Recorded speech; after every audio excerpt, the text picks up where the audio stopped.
Good morning, everybody. Welcome to Provider Grand Rounds. Thanks to those of you who have joined here in person, and as well, thank you for everybody who is joining online.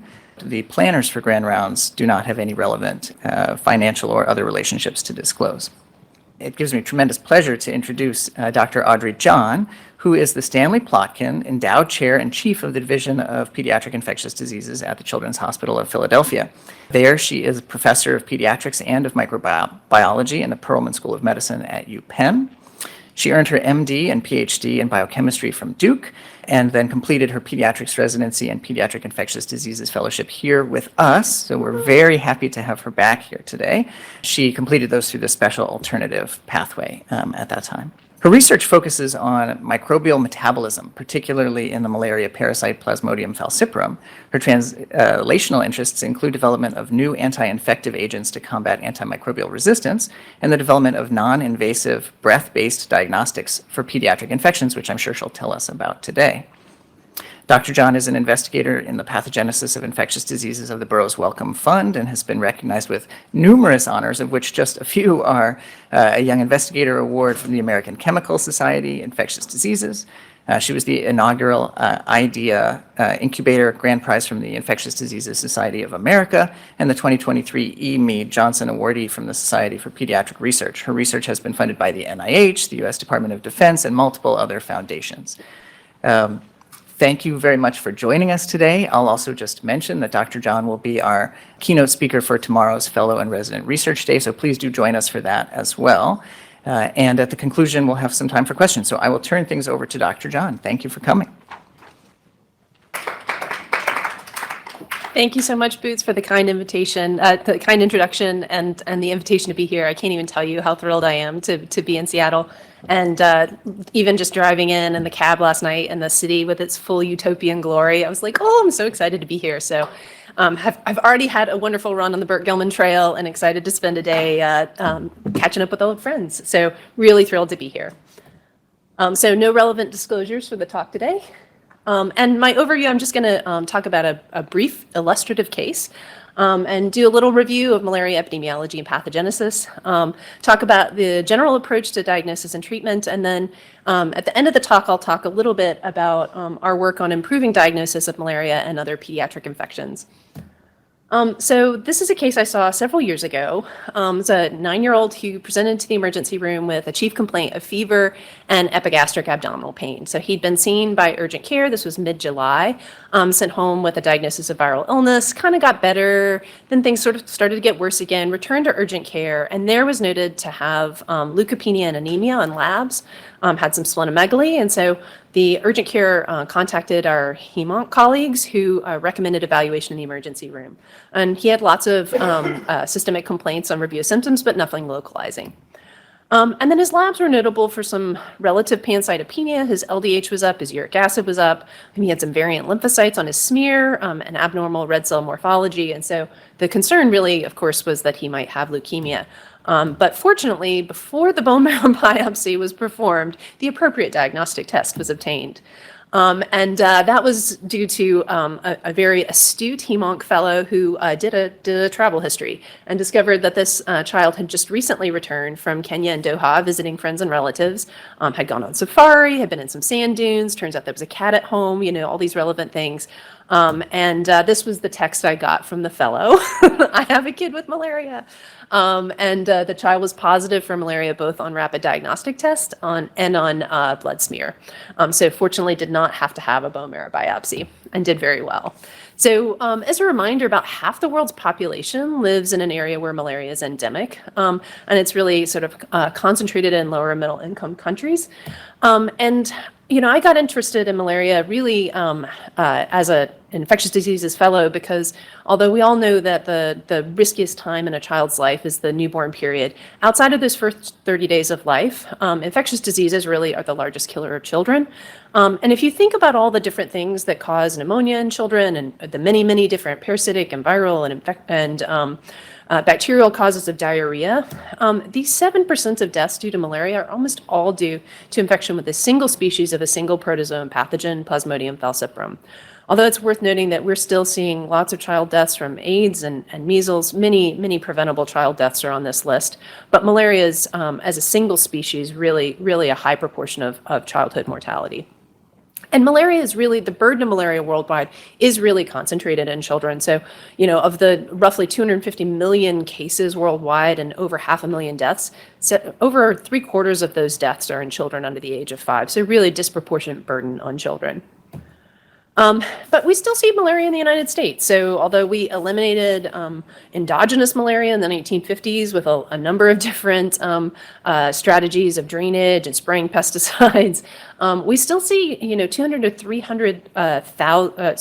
3,000 cases of malaria each year in the United States.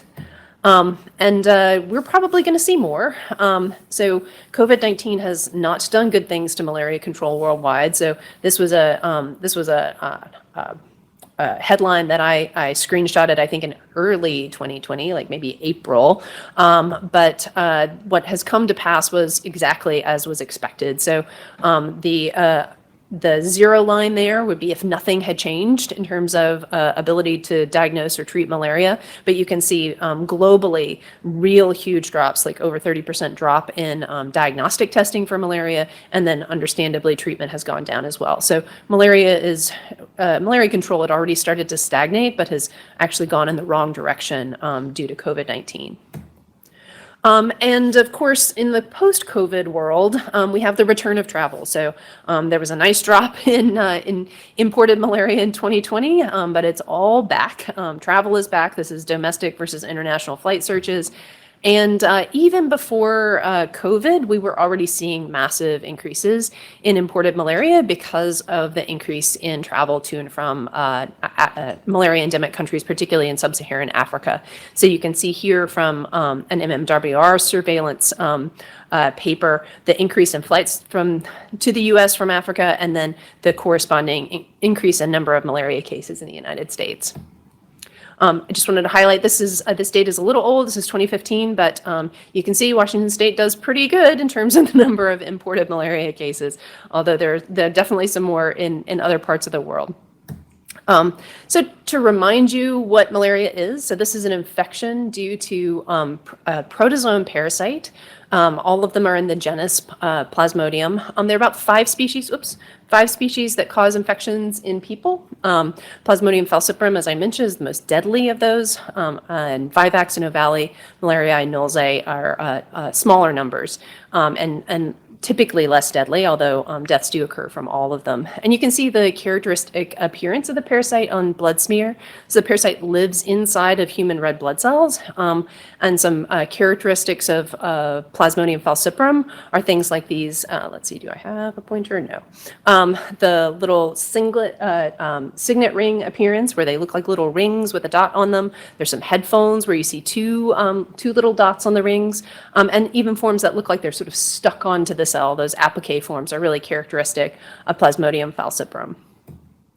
As I mentioned, P. falciparum is the most deadly of the forms of the parasite, and everybody groans about a life cycle, so I'm not going to go through it in detail. But just to remind you, this is a mosquito-borne infection, and the parasite has brief asymptomatic period where it infects the liver. So it goes through the liver before it gets to the blood. But once it gets into the bloodstream, it has this asexual replication cycle that just happens over and over and over. There is then sort of some proportion of the parasites go through sexual differentiation and then are taken back up by the mosquitoes. But it's this asexual cycle of growth and replication inside the red blood cell that causes the signs and symptoms that we associate with malaria infection. So to sort of talk a little bit about imported malaria, I want to take advantage of some data we recently pulled on pediatric patients who were diagnosed with malaria at the Children's Hospital of Philadelphia over the last 5 years. And I want to acknowledge the two trainees who've done this work, Brianne Roper, who's a graduate student in my lab in microbiology, who's doing a certificate in public health, for which she pulled this data, and Sej Sundararaman, who's a PEDS ID fellow, also at CHOP. And so what they did was pull all the data, clinical and laboratory data of patients who've been diagnosed with malaria at CHOP over the last 5 years. And it really, I think, is very illustrative and correlates well with what is seen nationwide. So nationwide, we know that imported malaria tends to be a summer surge. So unsurprisingly associated with travel, you tend to see your peaks of imported malaria in July and August. And by the time kids are back in school, malaria starts going down. And that's also exactly what we see at CHOP. So you can see our hospitalizations for malaria over the course of the last 5 years. There's a notable absence of really almost any after March 2020. But by 2021, travel had returned, and we really were getting lots of cases, sometimes multiple cases of malaria a week. This was really fun for our fellows, I'll just notice, who get called in the middle of the night with this. But by and large, we see our malaria surge during the summer as well. Interestingly, and I'm still a little surprised by this, more of our imported malaria patients are male than female. I have no idea why that might be. And our peak in age is between 6 to 11, probably, because this is and with a slightly lower amount from the 12 to 18. And maybe this is just the proportion of the ages at which kids are being taken back home to see the grandparents. What's really interesting from our group is that we really see a lot of impact in co-travelers. So over a quarter of our patients who were diagnosed with malaria traveled with someone who was diagnosed with malaria. And in fact, we saw 7 separate groups of siblings, and 6 of 7 of the groups were treated after the same trip. You'll see that we have a few patients who were asymptomatic but malaria positive, and those were all siblings, right, who were tested because they had a sibling who was admitted with malaria, and so we tested the whole family, and lo and behold, there were other siblings who were positive. As I mentioned, malaria has really got a spectrum of illness. I think we're all familiar with this now with COVID-19, but malaria is a really great example of this as well, where kids can be running around on the football field, football being soccer, asymptomatically infected. They can have uncomplicated fever, or if the parasite sequesters, they can have cerebral malaria, which can really be devastating and is characterized by seizures and altered mental status, or severe anemia, which itself can be life-threatening. So really quite a wide spectrum of illness. And that's really what we see in terms of our patients with pediatric malaria at CHOP. So the vast majority are evaluated because they have fever. So 93% of our patients had fever. A fair number of them had a headache. Very few of them, fortunately, presented with seizure or altered mental status. Lots of GI complaints, so nausea, vomiting, diarrhea, are actually not uncommon in children with malaria. And then nonspecific complaints like body ache, fatigues, and chills are also present.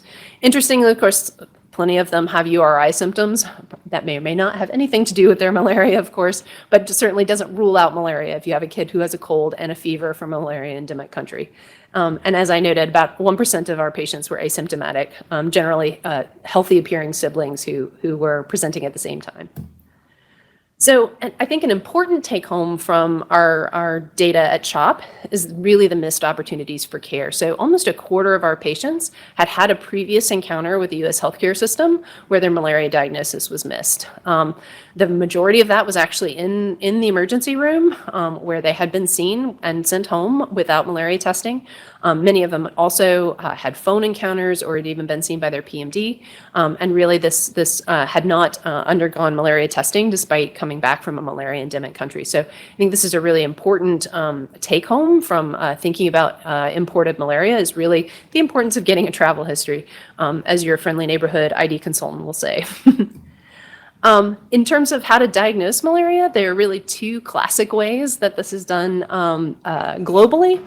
The really historical classical way is really just to look at the parasite, look at this blood smear under the microscope. So smearing out the blood, staining it, and then observing it with a trained observer, looking for intracellular parasites is really the classic way to diagnose malaria. And then there are newer rapid diagnostic tests, I guess they're not so new anymore, that detect parasite-specific antigens in the blood, and of course then have a great quick turnaround time and need a lot less training in order to interpret them. So what's nice about the blood smears is you can really get down to the species. So the different species of parasite look different under the microscope, and so that's really helpful. And you can also get a sense of parasitemia, so the proportion of infected red blood cells. But the rapid diagnostic tests have really been a game changer because they have a time to result of about 15 minutes. I think we're all kind of familiar with rapid diagnostic tests now. But the sensitivity and specificity is actually pretty excellent, particularly if the parasitemia is high. And so you still need to send your blood smear, even if you have a negative rapid diagnostic test, but you're really unlikely to be sending a kid home who has serious malaria or has a high parasitemia if their rapid diagnostic test is negative. Importantly, you can give some sense of whether or not you're likely to be dealing with Plasmodium falciparum, which is the scary one, depending on the time of illness onset compared to travel. And so the table here comes from this survey from the CDC of imported malaria, but you can see that in Plasmodium falciparum, really a minority of patients are presenting after 30 days after travel. The parasite species that have a latent form that can reactivate, they can present over a year after travel. So you can't rule them out just based on time to presentation. But you can certainly be pretty reassured that it's less likely to be Plasmodium falciparum if it's been over a month since travel. And that's what we see at CHOP as well. So the majority of what we saw in terms of species was Plasmodium falciparum, and the majority of patients really present within the first couple weeks of travel. We have had a couple patients with Plasmodium vivax. Actually, most of those have been in the last couple years with imported with the Afghan refugee population that we've seen at our hospital. But we had a recent PO Valley case in a patient that had been in the United States for almost 6 months. So you can't rule it out. These species that can linger for a while, you can't necessarily rule out based on time since travel. So, an important question, right, is how do you know whether your patient traveled somewhere with malaria? So you've got a patient in the emergency room or in your urgent care or in your primary care office, and you have taken your travel history, and now you discovered they've returned from travel. How do you know whether this is something you need to worry about? So fortunately, the CDC, it used to have a really nice malaria map. I couldn't find it when I looked recently, but they then give a table of malaria information and prophylaxis by country. And so this is a really great resource. You can go by both individual country, and then once you're narrowed down on the country, it will tell you things like, was your patient at high or low altitude? You can actually get a map of the country and really have a sense both of what species are present there and whether or not you need to worry about drug resistance. And so really the CDC is your resource here for trying to triage whether or not you need to worry at all, and then what species you're most likely to need to worry about. Treatment of acute malaria really depends on the primary question of whether or not you're dealing with severe malaria. And so once you have a blood smear or rapid diagnostic test that's positive, understanding the parasite density and the species is critical, and then understanding whether or not you're dealing with severe disease or not. Because uncomplicated malaria is, as it describes, uncomplicated, can typically be treated with oral medications and sent home, whereas severe malaria, or of course if your patient is unable to tolerate oral medications, requires admission and intravenous therapy and close monitoring. So what counts as severe malaria? There are a few different criteria that are used, slightly different by the Centers for Disease Control and the World Health Organization. But in general, if you have any end organ damage or symptom, that's going to count as severe malaria. So obviously altered mental status or coma, severe anemia defined specifically as hemoglobin less than 7, acute kidney injury, ARDS, obviously circulatory collapse would be considered severe, jaundice if there's another sign of severe malaria. But what we found, and I'll show you this at CHOP, is the most common reason for children to be considered severe malaria in our institution is if their parasite density is high. So if more than equal to or more than 5% of their red blood cells are infected, that alone is considered severe malaria. And so at our institution, we hold the kids in the emergency room until they have the results of their parasitemia to determine whether or not they are safe to go to the floor, ICU, or even home. And of course, if you're unable to tolerate oral treatment, you will also need IV therapy. So in our imported malaria at CHOP, about a third of our patients are diagnosed with severe malaria. As I mentioned, the majority of patients are called severe because of hyperparasitemia, so this greater than 5% of their red blood cells being infected. But we also do see severe anemia, coagulopathies. Unfortunately, a minority of our patients had shock or cerebral malaria, et cetera. So generally, they are actually not that sick. They just have a lot of parasites and are at risk of getting sicker. So if you have acute uncomplicated malaria, treatment is pretty straightforward. I'm going to use some brand names here, not because I like using brand names, but because many people don't remember the generics for malaria treatment because they don't do them very often. For falciparum, artemether lumefantrine, known as Coartem, is your treatment of choice for uncomplicated falciparum malaria.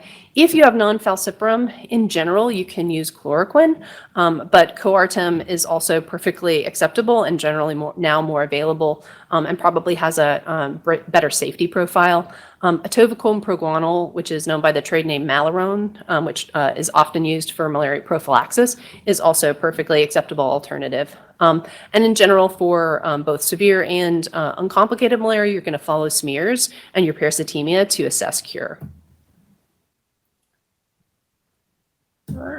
So for forms of malaria that have latent liver forms, so this would be particularly Plasmodium vivax and Plasmodium ovale, you're going to, in addition to treating the acute blood stage infection, going to need to give an additional agent to treat these latent forms in the liver. And there are not a lot of agents that have liver stage activity. So the two that are approved in the US are Primaquine and Tafenoquine. Tafenoquine is really very recently approved, like last year, I think. And it's only approved for greater than 16-year-olds. It's great because you only have to give it one dose, whereas Primaquine you have to give for 2 weeks. But in both cases, you're at risk of precipitating a hemolytic crisis in patients with G6PD. So in both cases, you hold off your treatment of your liver stage malaria until you have your G6PD testing. So Tafenoquine's great if you can use it, if you can get it, but Primaquine is also perfectly fine. What becomes challenging is if you have severe malaria and are going to need IV artesunate. This used to be very, very challenging because you used to have to actually call the CDC to get artesunate sent to your hospital. Now it is commercially available, although it's super pricey and not always in stock at any given hospital. But this is the agent of choice, and I'll talk a little bit more about some particular features about IV artesunate that make it the drug of choice. So as soon as you identify that your patient counts as severe malaria, there is fortunately a CDC malaria hotline that you can call to talk through treatment.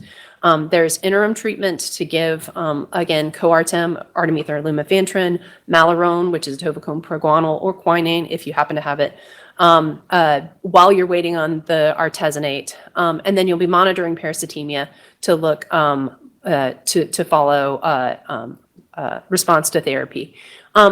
Artesunate alone is not sufficient. You really do need to give combination therapy, and this is true across the board for malaria treatment. And so once they're doing better, they'll either have a follow-on therapy, typically with Coartem or Malarone or other agents if no other options are available. So artesunate or artemisinin combination therapies are really, as I mentioned, the standard of care for malaria now. They are really worth a special mention because these are super, super cool drugs.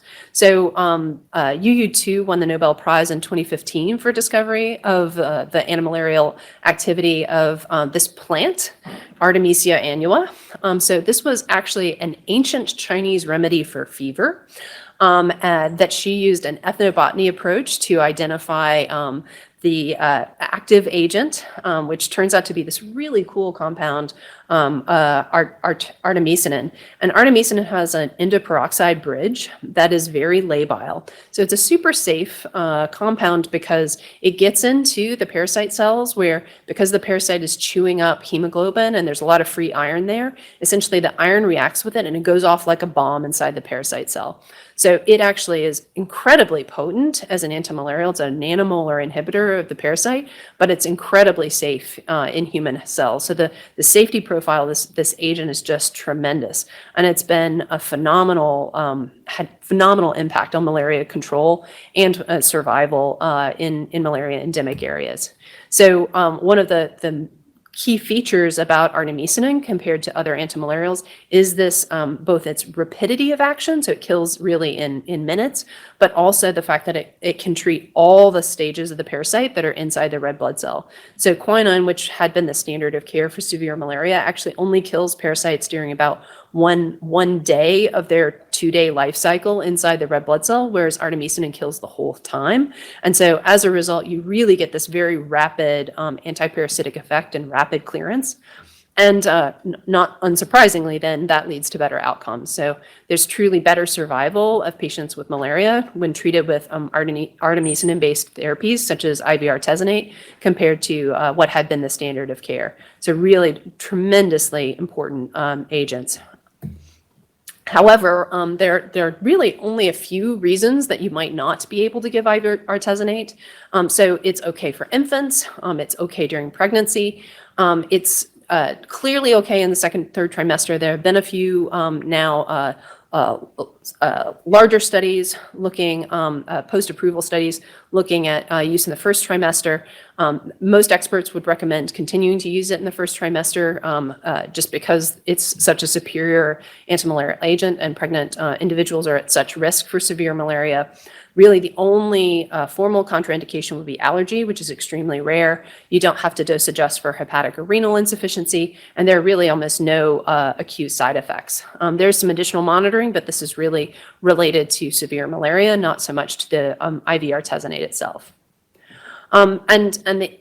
There have been a lot of different changes that have impacted childhood mortality over the last 20 or so years. You can see what this map looks like from UNICEF comparing the density of childhood mortality from 1990 to 2013. But it's worth noting that this totally correlates with the use of artemisinin combination therapy. So you can see it got WHO approval in about 2002, and by 2007, really everywhere in sub-Saharan Africa, ACTs became the standard of care and really tremendously improved survival in the setting of both uncomplicated and severe malaria.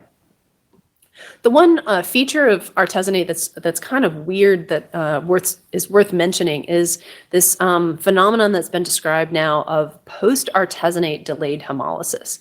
So this is a sudden drop in crit, up to 10% decrease in hemoglobin, 1 to 3 weeks after treatment of malaria. So your patient is better, they're at home, they're completely fine, and they have a drop in hematocrit. And this has occurred in a little less than 1% of all treatments in the United States. There have been no known deaths despite literally millions of doses given worldwide. I think there's 350 million doses of ACTs given annually around the world. It rarely requires transfusion, but because of this phenomenon, the CDC still recommends active monitoring for 1 month following treatment for severe malaria. And so the recommendations from the CDC are weekly hemoglobin and all these other labs. And this has been a source of some contention in our institution because we do see a fair number of kids with severe malaria. We're very aware that there are a lot of kids with severe malaria around the world who are not getting any monitoring at all. And it feels very uncomfortable to everyone to be poking kids on a weekly basis for something that really is not likely to affect their health at all. And so we've been following this a little bit at our institution. I'll show you what this is like. It's not a drug side effect. So this is actually really just a factor of how good a antimalarial artesunate is. So essentially what happens in post-artesunate delayed hemolysis is if you were treating a patient with another antimalarial, those parasites would continue to grow and develop a little bit, and they would get cleared by this. They would ultimately die, and then they would get cleared by the spleen because they'd have a big parasite inside them. Artesunate kills so quickly that the parasites are little tiny things. The red cell is still able to make it through the spleen and not actually get cleared from the circulation. And so what you have are these once infected red blood cells that are still circulating, but now have a much reduced circulating half-life. And so you essentially have a whole population of short-lived red blood cells in your bloodstream, and they die in a couple weeks. And that is not a surprise and is actually a feature, not a bug, of artesunate. They were already sentenced to death when you treated with artemisinin. However, we've been dutifully doing PADH monitoring at CHOP. And so we had about 23 patients with severe malaria at our institution. And over the last 5 years, this has actually bridged when CHOP was using quinidine for severe malaria versus when they artesunate. So we had 15 patients that have received artesunate and then have gone on to be monitored weekly for this post-artesunate hemolysis. And we did, in fact, have 2 cases, which is actually much higher than the CDC would recommend, would suggest as cases, but both were mild, both improved without any intervention at all. And I'm not going to show all the labs for these patients, but the haptoglobin, for instance, never goes above the level of detection. So it is like clearly not a useful lab. And the patients that actually had hemolysis really had like this subtle hemolysis at about 2 weeks. So I think we're going to optimize our pathway to like do 1 lab draw, but we're hoping to get some additional numbers from other people who've been doing monitoring, because I think this is an area that clearly needs to be improved, because this is a bunch of useless lab draws on children. So fortunately, our patients have done very, very well with their malaria. So although a third of our patients went to the ICU, and again, this is almost all due to high levels of parasites, not because they were particularly sick. About 14 patients needed blood transfusion. We did have 1 patient who returned to the emergency room for malaria recrudescence. So actually had been treated, parasites went away, and then a couple weeks later actually came back in with parasites that had come back. And this has been described in the literature about 10 to 20% of time with artemisinin combination therapy. It's probably a pharmacokinetic problem of dosing optimization in children, and probably not resistance, but we'll talk a little bit about that. So artemisinin resistance is a problem. It's a problem worldwide, but artemisinin resistance is a little bit differently. You can think about it a little bit differently than you might think about resistance to, say, a bacteria that are resistant to an antibiotic. So you're not going to treat an ampicillin-resistant E. coli with ampicillin because it's not going to kill it at all. And that is not what happens with artemisinin resistance in Plasmodium falciparum. Resistance is really defined as delayed parasite clearance, not failure to clear at all. So typically, again, as I mentioned, artemisinins work really fast. And so in sensitive parasites here in blue, if you were following body parasites over time, by 6 days, all the parasites would be completely gone. So it rapidly clears the parasites. That's why it's such a great drug. In artemisinin-resistant parasites, here is the line here is in red. That clearance is just happening at a slower rate. It actually happens at the same rate as if you were using a different antimalarial. It just sort of turns artemisinins into a less good antimalarial, but they still work. And so the recommendation is not to change agents, but just to treat a little bit longer. It is a genetically mediated resistance, and it is on the rise. Your highest risk is individuals who have traveled to the Thai-Cambodian border. And your key is as you're following parasitemia, you should really not see parasites in the blood after 3 days with artesunate treatment. If you do, the CDC wants your strain, so letting the CDC know about this, and most folks would recommend increasing duration of treatment to a 6-day regimen. And so this is this weird thing where you would still use artemisinin for artemisinin-resistant malaria. So in the last little bit of time, I'd like to talk a little bit about some of the things that we've been doing over the last several years in trying to improve malaria treatment, malaria control by improving malaria diagnosis. So when you think about controlling infectious diseases, I think COVID-19 has reminded all of us that really you don't know that you've got the disease unless people are testing for it. Ideally, everyone who's diagnosed is treated, and then you need to track that really in order to monitor control of your infection. But the really important, there's a number of problems with malaria control, but one of the lingering problems is that there's a real challenge with testing for malaria. So this is a challenge even before some of the problems that I'm going to tell you about, because really, if you've got half the world's population living in a malaria endemic area, that means more than half of the world's children, right, are living in a malaria endemic area. You really ought to treat test every single child for every single fever in a malaria endemic area, right? And so that means your average 2-year-old should be tested for malaria, like 9 times a year? I mean, this is a lot of malaria diagnostic testing. And so this is a really hard logistical problem, and it would be a logistical problem in a high-resourced area, and it's certainly a very challenging logistical problem in lower middle-income countries or low-resourced areas. And so malaria diagnostic testing is really absolutely critical to malaria control and also to improving health outcomes in children. And as I mentioned before, the 2 standard ways to do this would be blood smears or microscopy or these rapid diagnostic tests. There's some problems with both of these approaches. So obviously both of them are requiring a blood stick, so that's not fun for anybody. The blood smears require special equipment. You need a microscope, you need training to know what you're doing, and it's relatively poor sensitivity because you need to have enough parasites to actually be able to see them. These rapid diagnostic tests also have some problems. So they're way easier to use, obviously, but you still need to get blood. False positives can be common because the parasite can stay, the antigen that's detected by these tests can actually stay in the blood for up to a month. So we've had this happen at CHOP as well. Actually, a patient who had just returned from an endemic area, had fever, and their rapid diagnostic test was positive, but their blood smear was negative, and they had just undergone malaria treatment. And that can happen if but patients can still be reinfected. So this is a really challenging problem. But the really challenging problem is that false negatives are on the rise. So these rapid diagnostic tests detect a parasite protein called histidine-rich protein 2. So this is a protein whose function is under debate, but is actually actively exported by the parasite. So the parasite is making this protein and then actually exports it out into the bloodstream. And that protein stays around, oddly, for a long time in the bloodstream. So from a diagnostic test standpoint, that's actually great, right? You've got a lot of this protein, it's parasite specific, and it hangs around for a while. So that makes it a really great protein to detect, and it's very specific to Plasmodium falciparum. However, as we all know, nothing in biology makes sense except in the light of evolution. And the malaria parasite is really good at evolving under selective pressure. And you might also say that life finds a way.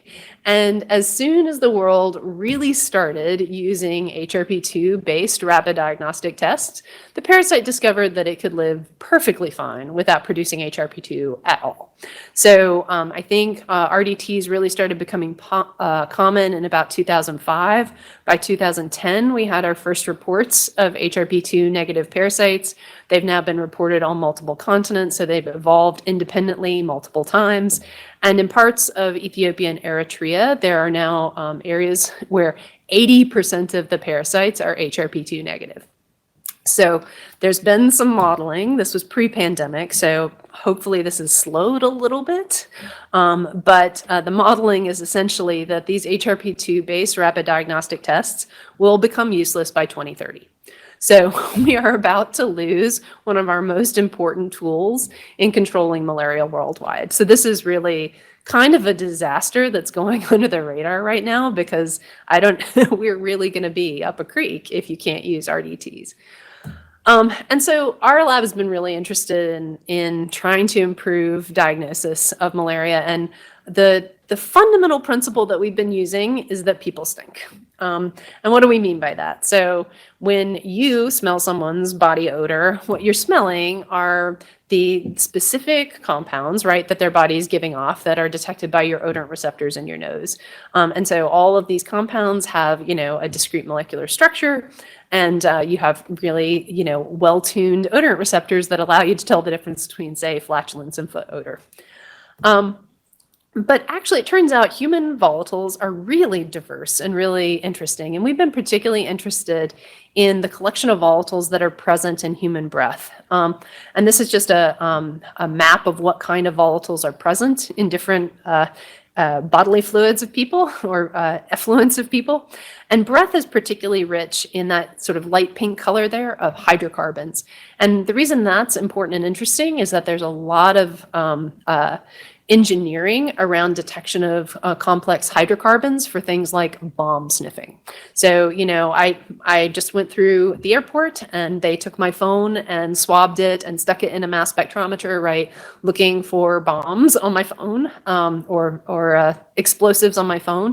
And it turns out all of those kinds of technologies that are actually pretty readily usable are really all about distinguishing small amounts of specific hydrocarbons from complex mixtures. And so that technology is it's not on the shelf, but it's pretty close to on the shelf in terms of how you begin to think about developing a diagnostic that would detect these hydrocarbons. And so we've been really interested in seeing whether there's discrete information about health and disease that can be present, that can be defined from changes in breath composition.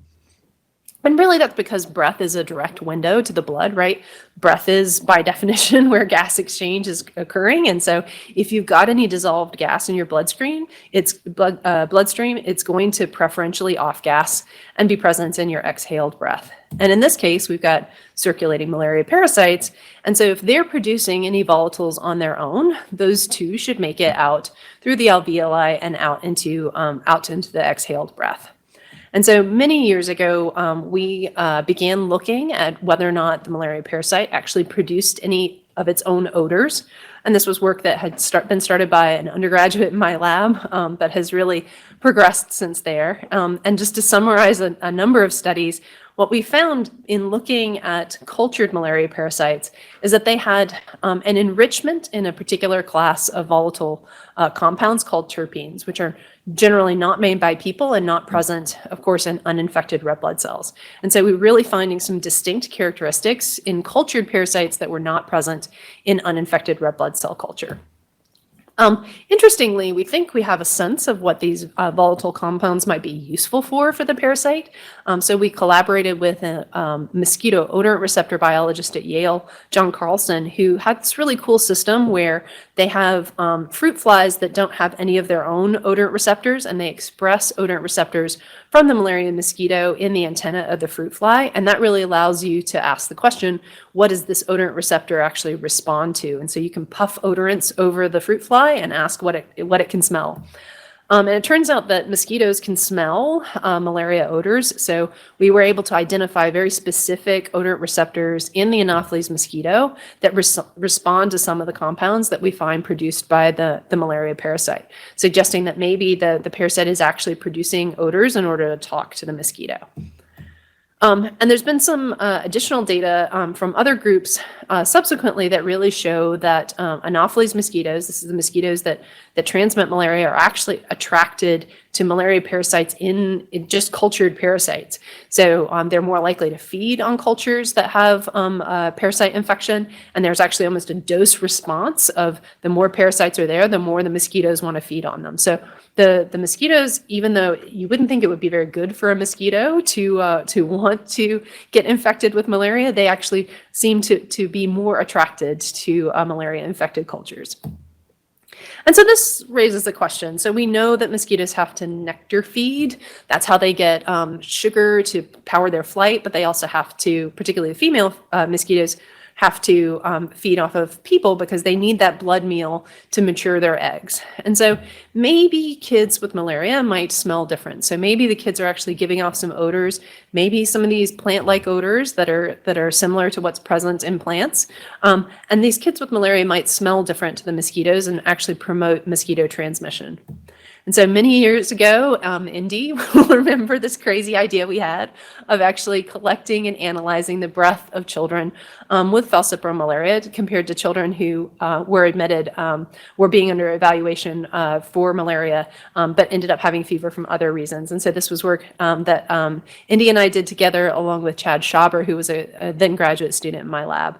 And the work was carried out in Lilongwe, Malawi. And so this is actually Indy's video of how we actually do the breath collection. Let's see if it'll go. We have kids voluntarily exhale into these bags. They're kind of these inert bags that don't have many of their own odors. And then the breath that's present in the bag gets pumped over a thermal desorption tube. These columns are about the size and shape of a ballpoint pen and are actually stable to be shipped around. So you can actually ship these breath volatiles on the tube back to the United States to do thermal desorption, gas chromatography, mass spectrometry, and analyze the compounds that are present on the breath. And so this is a technique that's actually totally suitable for doing work really remote from the fancy gas GCMS devices that we have. And so this is the kind of data that you get. So the top here is a trace of pediatric breath sample, and the bottom is room air. This may or may not be a child who's genetically related to me, and this may or may not be my kitchen. But you can see there's clearly some compounds that are present in the pediatric breath sample that are not present in room air. One of those, just the inset there, is a compound called isoprene, which is considered sort of a canonical mammalian breath compound. And you can see it's really enriched in the pediatric breath sample. And so our study design was to take children, febrile children who were being admitted to or evaluated in the emergency room, and we excluded children who were positive only by smear, only by rapid diagnostic tests. So all our kids were both smear and RDT positive, and we did untargeted metabolomics of breath and sweat. And so what we found was that there were really clear, distinct differences between the children with falciparum malaria and the uninfected febrile controls. And we could actually distinguish and diagnose malaria using only 6 breath volatiles with pretty high sensitivity and specificity, really providing sort of proof of concept that there was diagnostic information present in the breath. We've gone on to do some independent validation of these biomarkers in 2 different sites. So this is work done with Carl Seidel at Michigan State through the Blantyre Malaria Project, also in Malawi, and Simon Kariuki at Kemri in Kenya. And this study design, we took febrile children, so some of whom have malaria, some don't. They're healthy siblings, most of whom don't have malaria. And we did rapid diagnostic tests and smears, and also did qPCR on all of these patients so that we could really capture any patients who had very low level parasitemia that were negative by both the standard diagnostic tests.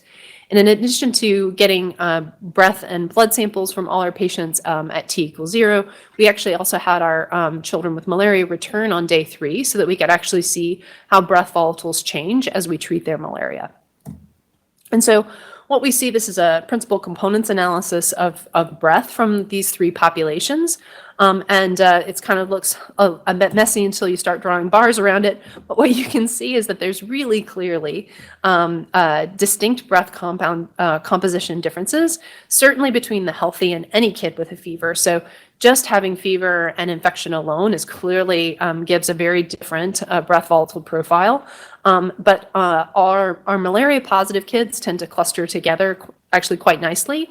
Our malaria negative kids who have a variety of different things, there's a whole lot more scatter there, which is sort of what we expected to see. So clearly some distinct differences in malaria, and they are very different compared to healthy, and certainly very different than kids who are febrile with other conditions. As I mentioned, fever alone, and this had been our concern with our initial cohort, fever alone clearly changes the breath of children, which is kind of cool to see. We're just looking at one biomarker here, and our healthy kids with fever, and our malaria follow-up kids, you can see that healthy kids compared to febrile kids, this marker tends to be way up in the febrile kids, and then as you treat the malaria, it comes back down, which is really kind of cool. And then looking at some of our biomarkers that we had identified before as diagnostic for malaria, in this validation cohort, we see that likewise, these biomarkers are elevated in the breath of kids with malaria. It's obviously not binary. This is not an all or nothing thing, so we're never going to really be able to diagnose with a single biomarker, but certainly it provides, again, additional proof of concept that there's really information present in this breath. And then what's really nice to see is that some of these biomarkers then do nicely respond to therapy. So exactly the same child when they were initially evaluated with malaria versus 3 days later, you can see these biomarkers really begin to resolve. So you can essentially see the kids get better, which we hope we can ultimately use for non-invasive diagnostic tests, which would actually have this dynamic range, especially as we worry about the spread of antimalarial drug resistance. So that work in our lab has really sort of established a pipeline for how we collect and analyze breath from children with anything, and so has launched a whole number of other studies in my lab, really trying to improve pediatric diagnostics for a whole variety of conditions. So we have a study ongoing looking at babies. We can collect breath from babies who are being evaluated for fever, because I'd really like to get out of the habit of poking babies in the back. I'm frustrated by strep throat. I don't know if anybody else is. Nobody likes having the throat swab, and I hate the difference between colonization and infection, so we're interested in that. We have a study ongoing looking at non-alcoholic fatty liver disease in kids, because the standard diagnostic test there is to do a liver biopsy, which also seems a little extreme. So we're very much hoping that we can identify breath biomarkers there. And we've also done some work in SARS-CoV-2, although no one seems to be testing for that anymore, so I'm not sure how useful it will be. So early on in this study, we launched a study looking for COVID-19 biomarkers in breath, urine, and saliva. And this study was really cool because we were able to partner with the School of Veterinary Medicine at the University of Pennsylvania and Cindy Otto, who is the director of the Penn Vet Working Dog Center. And so they have this like incredible group of well-trained dogs and they have a system set up so that they can actually give the dogs choices as to what to smell and what to respond to. And so they've done some really cool work, for instance, sniffing out ovarian cancer and lung cancer from patients. And they were really interested in seeing if the dogs could sniff out COVID-19. And the punchline is they can, which is amazing. So this is a study we published with, I think, 9 different dogs from the Working Dog Center, looking at saliva samples from kids with SARS-CoV-2 infection. And the dogs had an average sensitivity of 82% and a specificity of almost 98%. They're like absolutely amazing. And one of the dogs, Dixie, never got one wrong, which was like completely and utterly amazing. So the dogs are absolutely amazing at sniffing out COVID. They can clearly really do this. And so even before we were doing our GCMS, we pretty much knew there was going to be a signal there. And that's actually absolutely the case. So comparing the children that we evaluated, we did both a discovery cohort and a validation cohort of kids with SARS-CoV-2 compared to healthy controls. And the breath differences are actually far more striking than they are in malaria. There's really big changes, even in kids with very mild SARS-CoV-2 infection. And that's just one a set of biomarkers there, this cumulative abundance metric, and you can almost draw a line there. So you get over 80% overall accuracy and 91% sensitivity for SARS-CoV-2 from just a few breath biomarkers. So really very strong biomarkers of SARS-CoV-2. And we have an additional study on MIS-C that has both looked at immunoprofiling and comprehensive metabolomics. And MIS-C likewise is incredible in terms of the differences that we see in breath. So our overall goal is to improve pediatric infectious diagnostics and really non-infectious as well. And we've really been interested in, as I mentioned, in this using breath volatiles as a reliable, non-invasive window with these validated biomarkers in hand for malaria, proof of concept for SARS-CoV-2, and lots of projects ongoing in a number of different directions. So thank you so much for listening to our fun stuff. I want to thank the folks in my lab that have been doing this work. My lab has a TikTok. I do not have anything to do with this TikTok, but they are hysterical. They went viral for a video involving Shakira and like shakers in the lab. It's very funny. But they're a tremendous group. We have great funding sources as well. And thank you again. Happy to take any questions.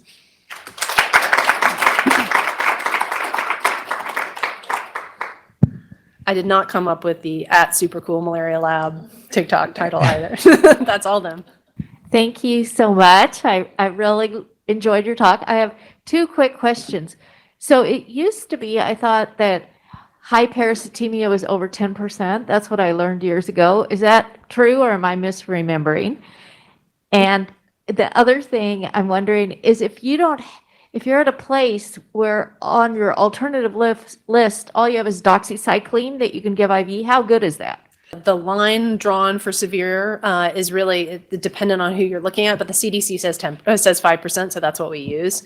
Doxy is not great for malaria, and that's because it inhibits development of one of the parasite organelles, and so it does not kill the parasite in the first life cycle. It only kills it in that second life cycle, and so really you've almost got a day and a half, 2 days before the parasite's going to die. So Doxy is a particularly slow killing agent, which is why it's not preferred. Thanks, Audrey. That was fantastic. I'm super interested in your breath volatile diagnostic work and how you see that translating into a actual point of care diagnostic, particularly in low resource settings, in terms of being able to rapidly and easily use that technology. Yeah, absolutely. So we have been working with a couple of different engineering groups. So the platform that's typically used for this sort of hydrocarbon detection are these sensor arrays. And so you can think of them as like metals on a little hot plate. And as things bind to them, it changes the resistance of the circuit. And you can actually heat it up so stuff comes off. And you can essentially clear it to use it for the next patient. And so those kinds of arrays are apparently not that expensive to make. So they cost about $200 for an array, and they're relatively resistant to heat and humidity, which is really important for these kinds of settings.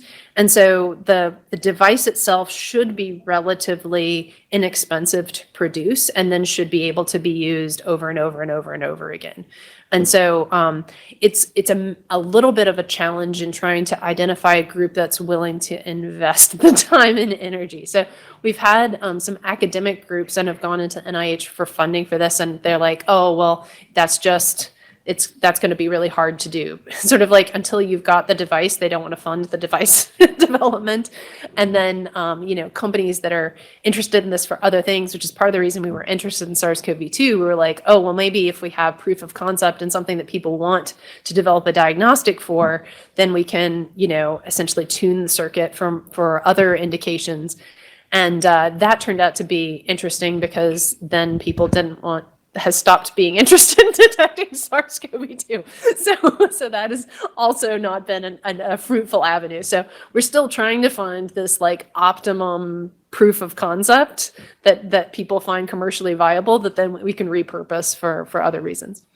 I thank you. This has been interesting. I have a question because I met a person who swore that they could smell the difference between COVID and not, and they were pretty accurate with that. So how are we looking at humans? Like we do with that. There must be some people who can smell these things as well. Yeah, there absolutely are. So there's been a number of really fascinating articles about a woman who can smell the difference between patients with Parkinson's and early Parkinson's. So I don't have it immediately to hand, but she's been written up multiple different times. And like, she will be in a mall and smell somebody walking by and be like, oh. But like in social situations and stuff, she's smelled out people like years before they get diagnosed. So clearly there's more than we know that's out there. But the fact that the dogs can do it, and the dogs are super accurate, I think it means that mammalian odor receptors can do it. The dogs are just, supercharged in that way. There's been really cool data on African pouched rats. So they were actually used initially for bomb sniffing. So they will send them out to sniff out landmines because they don't set off the landmines because they're lightweight. But then they've been repurposed for biological detection and are actually outperform qPCR for TB diagnostics. You reward them with bananas, apparently. One more question. So is your detection of odors working to detect non-alcoholic liver steatosis? Yes. Because that, you think at SBRI, yeah. Yes, that's exactly, yes. That is one of the reasons we're interested in that, because that I think is going to be a really profound use case for this, if we can do it. And there's one question online we'll try to get to in our last minute here from Donna Deno.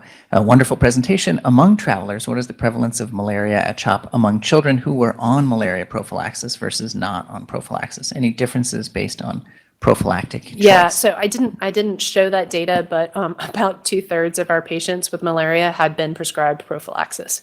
So some opportunities, of course, in the 1/3 that weren't on prophylaxis, but it's really challenging for people to take it as prescribed.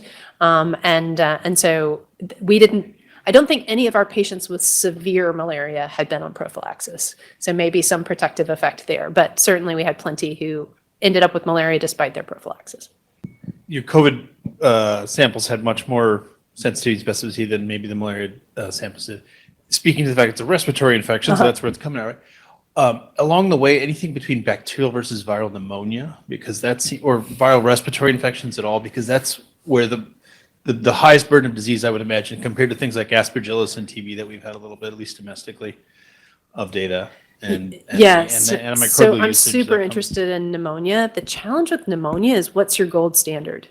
That's really been like in thinking about how to design that study, how certain are you that the pneumonia is bacterial versus viral is really challenging question to answer because we don't get lower respiratory samples from most of those kids. So I would love to do that, but I'll talk to you later about how you might set up that study because I would love to do that. Thanks, Audrey. This was a great talk. A basic question. Do you at CHOP screen all family members who were with a patient you identify as having malaria? We screen all the kids now because I don't of this. think we do that. So that's something for us to consider. Thank you. Okay, well, we're at 9:01, so I'll just thank everybody who has joined us online, and thank you very much for Dr. John joining us today. Lovely presentation, and we're so happy to have you back.